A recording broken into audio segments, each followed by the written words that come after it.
Let's bring in Benjamin Cavender for more on trade between China and the United States. He is the managing director of the China Market Research Group.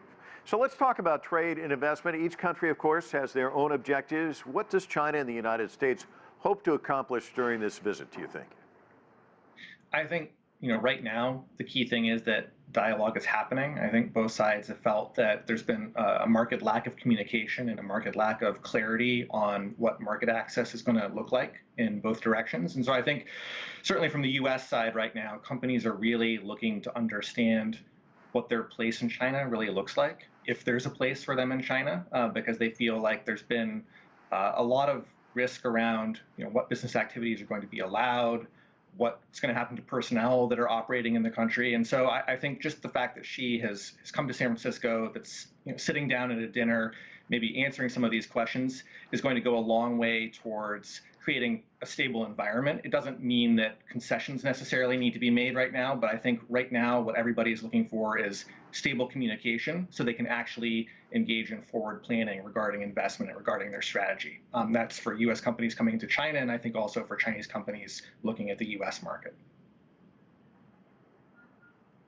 Yeah, Benjamin, it's so interesting you say that because so many people are focused on the meeting between Xi and Biden, but we do know, you alluded to this, U.S. business leaders are expected to dine with Xi on Wednesday.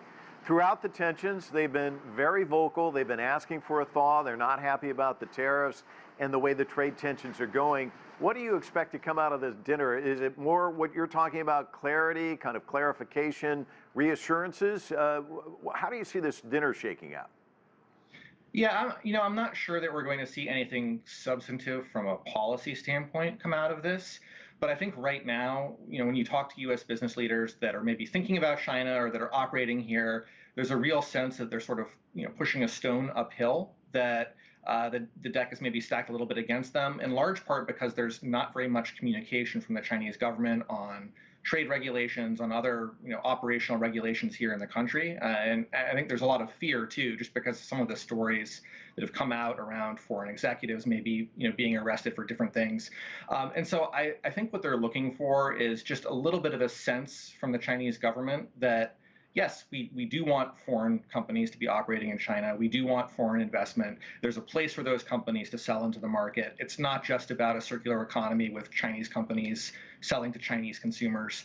And so I think just the fact that the dinner is happening is a really good thing. I don't think that trade is going to go away. I actually think that probably next year we're going to see a big increase in investment coming from US companies into China. But in order for that to happen, everybody just needs to feel like there's stable dialogue.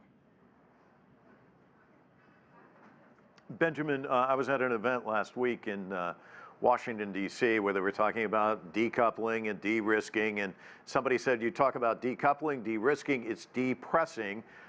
Is that generally the sense you get from the business community? Do they just want stability out there? I think the key thing is stability. I mean, for a lot of these companies, China might be their biggest or their second biggest or their third biggest market, whether they're selling into the market or they're sourcing from China.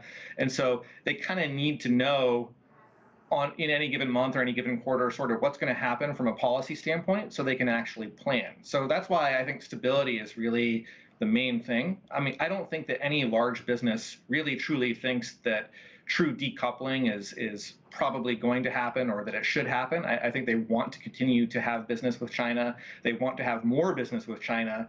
They just want to know that I think from the Chinese side that business is welcome. And I think really, frankly, from the U.S. side as well, that business is going to be supported, because I think the U.S. government has done quite a bit to make U.S. businesses feel that it might be risky to do more business with China, and that's not a good thing for anybody.